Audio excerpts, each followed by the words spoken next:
Hey everybody, it's Dave, Blue Jacket 66 here for a quick video. I'm going to be putting away a couple of my cards for good, meaning for a while in safety deposit box, and not going to be getting them out for a while. So I think I'll show them one more time because today I'm going to be showing a really cool Topps test issue of Willie Mays. So before I do that, one last look at a couple other Willie Mays test issues in 1950. I've showed these recently, I know. I just want to show one more time because they're going away. The 58 Hires Root Beer with tab. Willie Mays. I'm just really afraid that where that tab connects there, too much handling. This is so old that I'm so afraid that that could come disconnected, and that would be a huge problem because I'm only really, I know of 3 of these in existence.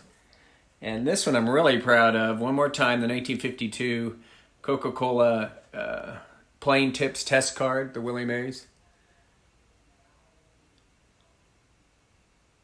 This is the only one of these I've ever seen.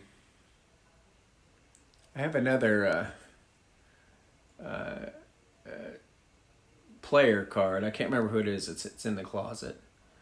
This is really nice. So take a look at that one. Won't be seeing that for a while.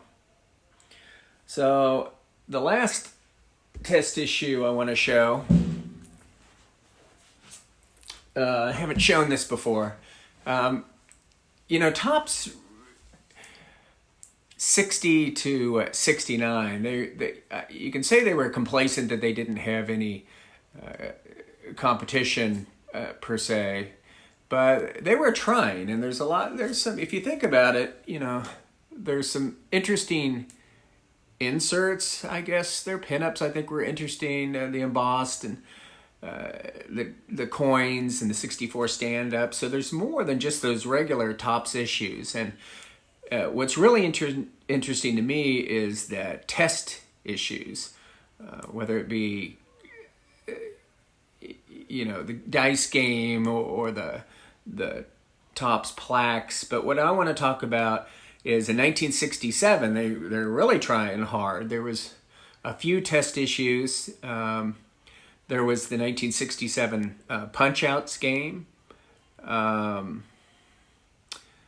don't know much about that, and I don't own one. I would like to own one. They're not the prettiest card in the world, but I'd like to own one of a Hall of Famer. Really rare, the 1967 stand-ups, which did not come to fruition. They're very rare as well, and I don't really want to talk about those right now because I just want to talk about the issue a little bit, or show the card that I have. And so also they had in 1967 the Topps stickers was another test issue. So 67, they're really trying. And the issue that I'm going to show here, and we'll show a close-up of it, and this is really scarce, are the 1967 Topps disc. So they had, and they actually had them in 1968 as well, and I think those are even rare. So there was a 1967 Topps disc. I think there were 24 players, and they were never released. There was also a 1967 Topps disc San Francisco set. There were just some San Francisco players, and that's what I have here. The 1967 Topps San Francisco test disc of Willie Mays. SGC has graded 2 of these, and PSA has graded 2. So 4. And what that is there, you can see that disc, and it's got that silver, some foil around it. And these came in evidently sheets that never made it into production, and some people got some sheets and cut them out. What they were supposed to be, supposedly, was buttons. So they'd be cut out of that silver around it and made into buttons in Japan. Now, if you look up here, you probably won't be able to see it, but it says Japan there.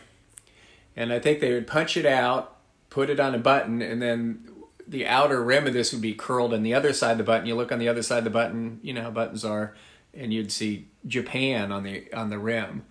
But they were never made. And why would it say Japan? Well, I don't know why. There's some articles out there and some knowledgeable people, but evidently Topps, obviously did the artwork, but they were going to send them to Japan to have them made into buttons. But for some sort of tariff reason or whatnot, it was not going to be cost effective, or it's going to cost them too much, so they completely aborted the project. So these are highly, highly scarce. There's just a plain back, and we'll look at it again. I would love to have a mantle. I haven't seen a mantle forever. Again, I don't know how many mantles there are, but I know that they're incredibly rare. And I saw one was in 2011, was in, I think, a Mile High auction. In 2011, it sold for nearly $7,000. So imagine what it'd go for now. So you probably won't see this one again. This is and Mays has one in the regular 67 Topps disc test set, but this is the 67 San Francisco Giants Topps test disc, and there are 4 of them at least graded by the major grading companies. So into food and beverage, into the scarce stuff, into the obscure stuff, and cool test issues. If it's a test issue, there's not going to be many of them out there. So there it is, the 1967 Topps Willie Mays test disc. Never made, never produced. Just a couple of them out there, and it's really beautiful. It's really beautiful with that silver foil on it, with that nice image ready to be cut out or punched out and put on a pin back, but they never happened. So check them out. Maybe a player that you can find or sometime. Talk to you later. Thank you.